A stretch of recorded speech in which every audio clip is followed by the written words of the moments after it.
Hello, welcome back to Hunter Tuned. Today I'm actually working on some stuff for a customer that had sent me in a ECU, and this is the ECU that he sent me, and this is a P06 that was converted to VTEC. And he said that sometimes the car will start up and everything will work fine, and then he'll come back out, in an hour or the next day or something like that, and it will throw a solid check engine light and the car won't run, or it'll run like complete crap. So I was just giving this thing a visual inspection and checking out the solder joints. The solder joints don't look that bad, and I went to verify it in my car to test it, and of course it works when I put it in my car to test it. But I did notice something that is a little bit unusual, and you can see this blue capacitor here, the one that my finger is on right now. This is a replacement capacitor that is supposed to be in where this brown capacitor is. So normally when you chip an ECU like this, you want to replace C14, which is this big brown capacitor right here, because this capacitor here will give the symptoms of what this guy is telling me, where sometimes it'll work, sometimes it won't. It has some glitches. This is the main capacitor for the ECU and is a very common part to go bad on these ECUs. And they went to replace it and they replaced the wrong capacitor. So what I'm going to end up doing is I'm going to remove both of these capacitors and replace them with two different ones that I have that are good, and we'll throw a map on it, and I'll probably throw it in Michael's car for a day or two just to test and verify that everything is good with the computer before I ship it back to the guy. Well guys, I just ended up shining up the Civic a little bit. I haven't washed this car since I got it. And Michael generously enough let me go to his work, and we ended up washing this thing up.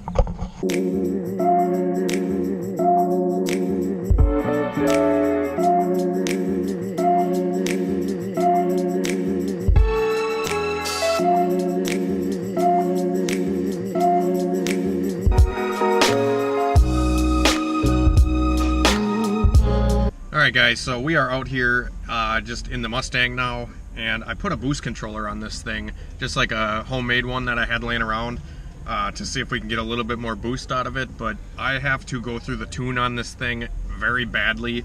The tune is kind of all over the place on it, mainly because I tried fixing a bunch of shit I probably shouldn't have. With this car being batch fire, it doesn't cruise very well. It's just kind of the way that the batch fire with the MicroSquirt works. But I'm going to pull up Tuner Studio here, and we'll hook up to the car. And once we're hooked up to the car, I can show you kind of the fuel map and whatnot. So we're just going to go to Open Last Project here. And then I'm going to plug this thing in and fire the car up. So we're going to turn the key.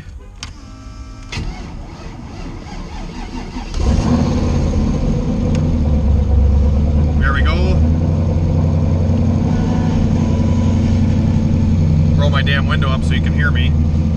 We're gonna, you see my air-fuel ratio right here? It kind of bobs all over the place, and I can't really get it to sit consistent no matter what I do on the tune-up. So I am just going to send it how it is, and we're gonna go through and we're gonna kind of clean this thing up.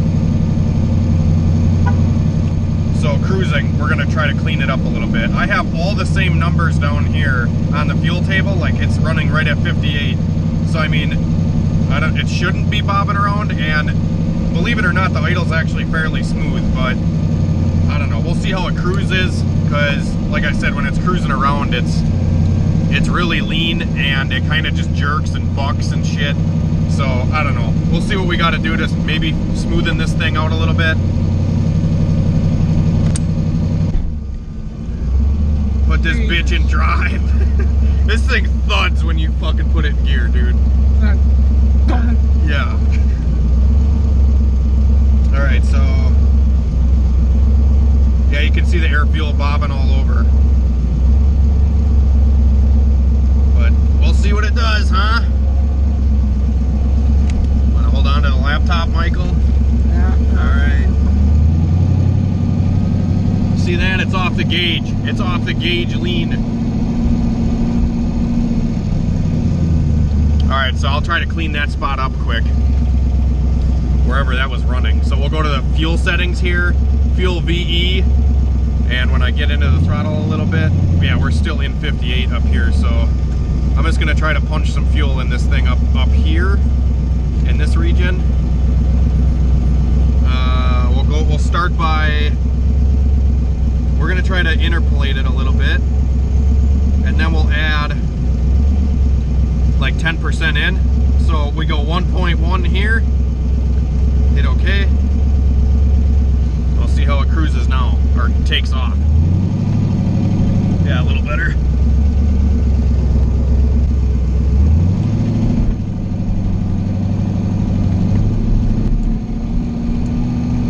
See, there it goes lean again. Where are we at on the table? Okay, we're down there now. If I give it a little bit of throttle, see, it's still lean.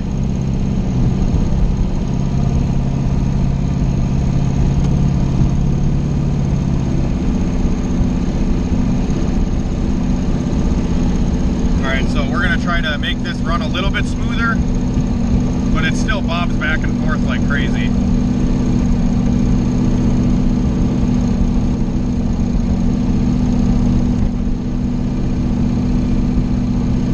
There we go, we added 10% in, and now it bobs between 12 and 15.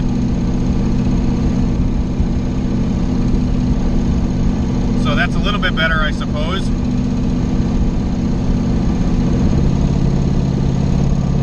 Up here in the table. Yeah, we could still chuck some in up here, I bet. We'll try 5% more up here.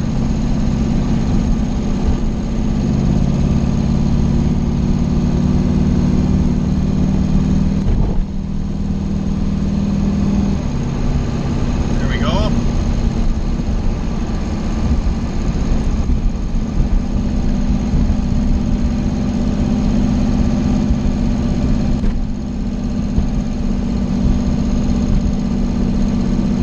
See what I'm saying about the air-fuel ratio, guys? It's literally just all over the fucking place. And no matter what I do to the map, I can make these numbers all fucking 70. Set to 70. Enter. Literally, one cell, and it still bobs back and forth. You can see these numbers are all the same where it's running right now, and it still bobs all over the place. So, yeah.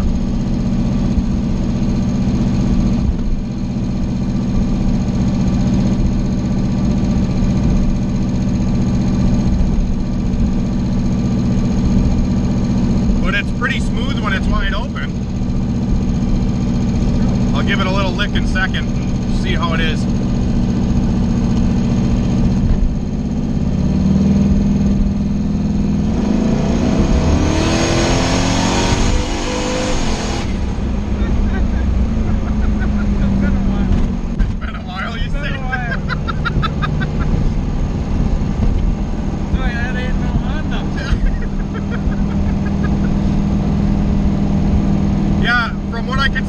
Wideband on the actual gauge, it was 11.0 the whole time, 11.0. But once we're cruising, it's a bag of shit.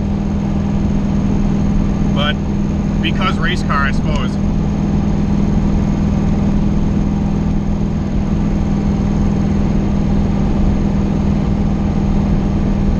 And like on here, you can see like this whole table here is not smooth at all. I don't know why it's like this, but it runs super good with the map all shitty like this.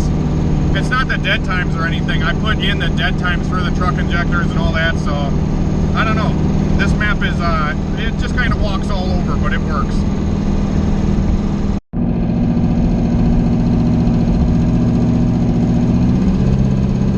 Alright, we're going to do a data log quick, so we're going to do a pull.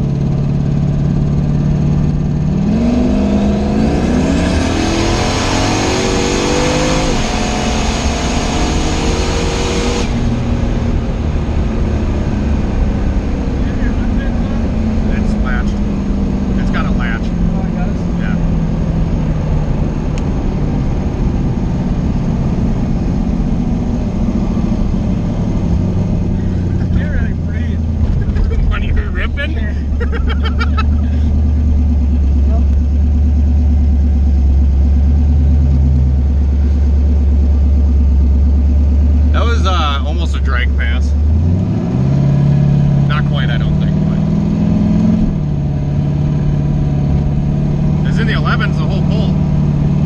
This bitch is fast.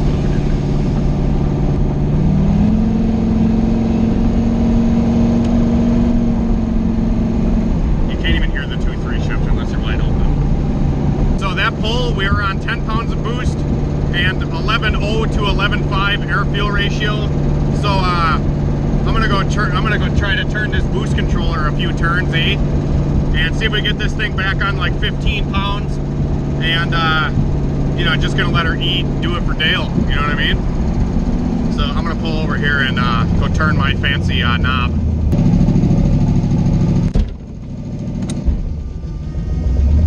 Quiet down. Yeah, the turbo only smokes at idle, which is really weird. Usually when a turbo goes out, it smokes when it's wide open. I guess on 3 has a mind of their own. Alright, see if this boost controller did anything. I might have to turn it more than I did, but we're gonna see if the boost is any higher quick. Oh, no we're not. There's water on the road. That'd be fun. Yeah, that would be really fun. How fast can Hunter hit the ditch?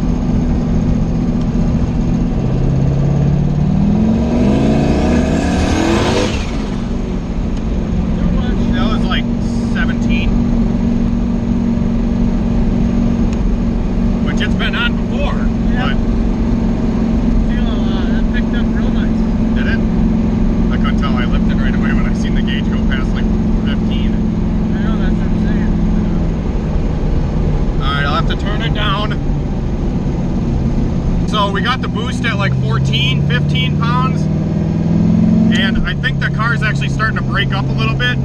I think I got to get different plugs in it, so might have to do that a different day, but we're gonna try it one more time.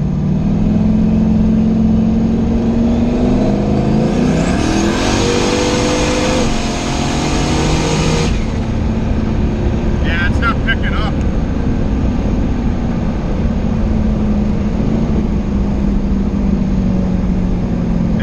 Picking any power up because you hear it breaking up, can't you? Yeah. It's breaking up pretty bad.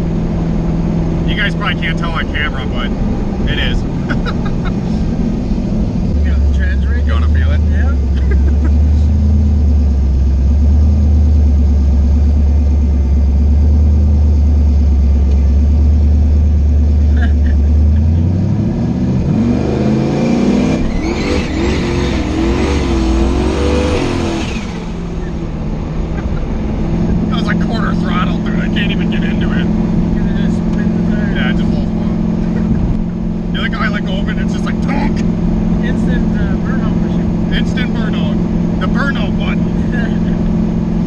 I was working on the Mustang a little bit. We took it out for some tuning, and I don't feel like posting that video because, I mean, I'm driving down the road, you know, on the laptop and not wearing my seatbelt and all that kind of stuff. So I'm sure everybody's just going to be all pissed off at me and throw some freaking hate in the comments because I'm not wearing my seatbelt or whatever the case. But anyways, I'm going to start wearing my seatbelt, guys, so you guys can calm down. I just don't know if you guys realize, if I probably crashed this car without a roll cage, the seatbelt's probably not going to do a lot, but I mean, I just have a bad habit of not wearing my seatbelt. But I mean, I'm going to, you know, start wearing it even though it doesn't lock or, you know, it doesn't do anything. So we'll throw it on though, just so everybody's happy. And maybe when I get a roll cage in the car and the harnesses, I'll be more safety, you know, oriented. But this is a budget build. You know, we're playing with risk here, and you know, you know, this isn't the safest thing to do. So that's just, you know, the risk I'm willing to take to have a little bit of fun. This car is on a MicroSquirt, if you didn't know, and I wired it all myself and hooked it up and whatever. And I got one of the sloppy bass tunes on it that I just kind of modified a little bit for my setup, but it seems like it runs okay. It just kind of cruises like shit because it's a batch fire car, and you know, batch fire meaning it fires 4 injectors at once. So it fires this side and then that side and then this side and goes back and forth. It's kind of bouncy around. It bounces a little bit cruising, and then it isn't very consistent at, like, you know, just cruising down the road. It's not consistent air fuel ratio, and I think that's why. But wide open, it's smooth as butter. But anyways, we're gonna go drive this thing around. I actually just swapped the spark plugs out on it too, because I had TR6 spark plugs in it, and they were gapped at like 20 thousandths. And I talked to a tuner friend of mine, and we threw in some BR7 EFs with a 10 thousandths plug gap. So we got really small plug gaps, so hopefully we don't have any spark blowout issues. But I bet you last year when I was racing this car, I actually had some issues with spark blowout when I turned it up, because I wasn't logging or anything, and when I turned the boost up and I got my helmet on and the windows rolled up and whatever, I can't actually hear what the motor's doing if it's blowing spark out. And with the same plugs I had in it last year, it was blowing spark out right at 15 pounds. So maybe it'll go faster mile an hour than 137, but I couldn't get it to go faster because the spark was blowing out. I don't know. So we're just kind of doing different things with the car to make it go faster once we go racing. But so we got the smaller plug gap on the BR7 EF spark plugs, and it's on like 15 pounds right now, so we're going to take it out and see if it has more spark blowout or not, or if that is cured.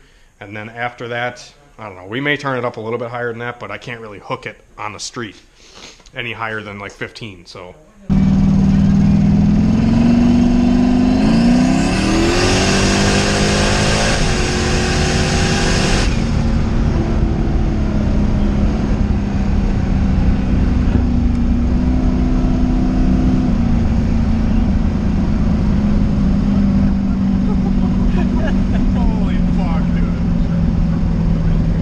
Breaking up anymore. No, definitely not.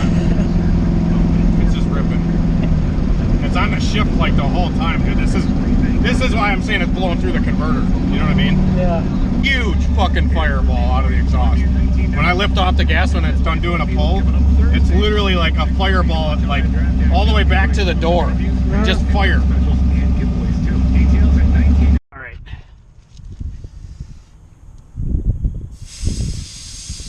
So we're out here in Mexico, and I'm gonna try to do a burnout and test the trans brake out on concrete, on a concrete road, and see if we can't see if it hooks up or not. It probably won't, but and this thing's smoking quite a bit, like oil.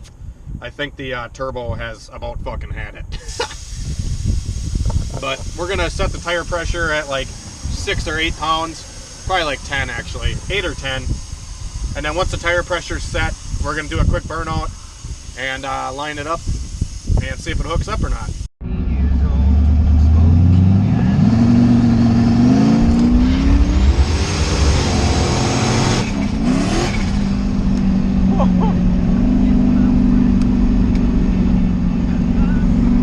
That leaves pretty well. What? That leaves pretty good. Alright guys, so we made it back in the Mustang, and I don't know if you've seen the pull when we launched it, but it felt like it lost second gear completely. I don't know if it spun the tires. I couldn't really tell. It left really hard. Like it actually hooked pretty freaking decent. I left on like 2 or 3 pounds because it's the street, it's not the track. And we had like 10 pounds air in the tires. And you could hear the tire stick pretty hard when I let go of the trans brake. But after that, I hit second gear, and I don't know if maybe I accidentally shifted to third and it like blew through the converter really hard, or maybe I just went to second and it blew the tires off. I don't know. But I'm actually going to go drive to the spot in a different car. I'm going to drive back to Mexico and check out the spot where we did the little pull. What? I thought we were going to launch it again. Oh, go try it again? Yeah. I'm good. Alright. But I want to see if we left tire marks when I hit second gear or not. And if it did, then I know that, okay, it spun the tires. Because all last year, I couldn't get this thing to hook on the street at all. And whenever I hit second gear with it, it would spin the tires. First gear would kind of grab, and then once I hit second, the hard shift into second kind of busted the tires loose.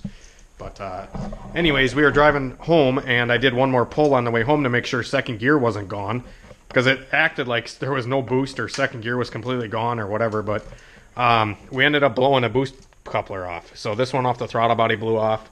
So we've just fixed that. And now Michael's just kind of going over all my clamps to make sure everything's good. But this turbo is smoking really bad. Like, it's huffing some smoke. So might need a new one sooner than later. I don't know. We'll see. I need to get new seats for this thing and a roll cage and a whole bunch of shit. But I drove this fucking thing all last year just like this. It was fine. I don't know. Seats would be a good thing because the driver's seat is kind of wobbly. But whatever. Yeah, passenger seat's fine. I just thank you guys for caring so much about my safety. But honestly, like, it is my life, not yours. I know you guys want me to be safe and whatever, and I totally understand that. With wear your seatbelt, get a roll cage, all this kind of shit. I get it. I fucking get it. Trust me, I do. This car scares me enough, and I think about, you know, the worst possible things that can happen all the time with this thing. But you know, I'm being as careful as I can, guys, and I'm not an idiot when it comes to racing cars and knowing if something's not right or whatever. But I would like to fix this seat because it is very loose. It moves quite a bit, especially when I launch the car. I get launched back into it pretty hard. But whatever. We'll fix this stuff. Just quit bitching in the comments because you're just going to piss me off. You know what I mean? Like, I don't know. I never fucking wear my seatbelt. I never wear it. Especially on this thing, it's pretty useless to even wear it because the lock doesn't work. So it's like, what's the point? But we will be doing upgrades to this thing soon. But yeah. All right, guys. So we actually just took a little drive back to where we went and did that little test launch on the street. And it turns out that I did the burnout. We left posi. And then I hit second gear and it spun the left tire only. So I think the clutches in my rear end are going out. These 8.8s have like a limited slip clutch setup in them. And I think I'm just going to end up ditching the factory limited slip in this thing. And I'm just going to get a full spool for it and get a locker. So it spins both all the time no matter what. And while I'm in there with the locker, I can upgrade the axle shafts from 28 spline to 31. So the rear end should be pretty solid. But now that that's figured out, I am actually going to just leave the car kind of how it is until I get some parts for it. It seems like it's working good. Second gear, tranny seems fine. I think it just blew the tires off, or I went into third on accident and it just blew through the converter really hard. All right, so anyways, we were driving the car and did that little test hit on the street and everything went well. Besides, I feel like the limited slip and whatever is going out, like I said. But yeah. So anyways, kind of wanted to talk to you guys quick before I end the video just about social media and all this shit with YouTube and whatever and hate comments. I realize that, like, if you get followers on YouTube, that you're gonna have haters and you're gonna have people that don't agree with what you're doing, and that's totally fine. But it's just crazy how some people literally just need to voice their opinion so much about something that does not affect them whatsoever. I mean, I get it that you guys are concerned about my safety with wearing my seatbelt and shit, and I get it. I should wear it. I understand that I should be wearing my seatbelt. Don't get me wrong. I just choose not to, and that's my own choice. Like, that's my choice for not wearing my seatbelt, and it's my choice for driving this car with a fucked up seat. Like, I get it. It's messed up. I understand this seat's a pile of shit. I get it. Like, can we just drop it? Like, I don't... Like, I understand what you guys are saying already, so you don't have to remind me constantly, because I feel like every day I get a new comment about how the seat's fucked up and the seatbelt, I'm not wearing my seatbelt, and whatever. I get it. So I do plan on buying some stuff for the car. I'm going to buy a couple Kirky aluminum bucket seats, just because I feel like they're cheap and they'll be better than what I got currently. And that'll help with that. And then maybe I'll look at the seatbelt situation so we can get a little bit safer inside of the car. Feel a little bit strapped in better. Obviously that'll help out, but yeah. So anyways, that's going to end the video today, guys. I will see you guys tomorrow, and maybe we'll do something cool with the Mustang or do some other tuning on it or something like that. But hopefully you guys enjoyed this video today, and we will see you in the next video. Have a good one.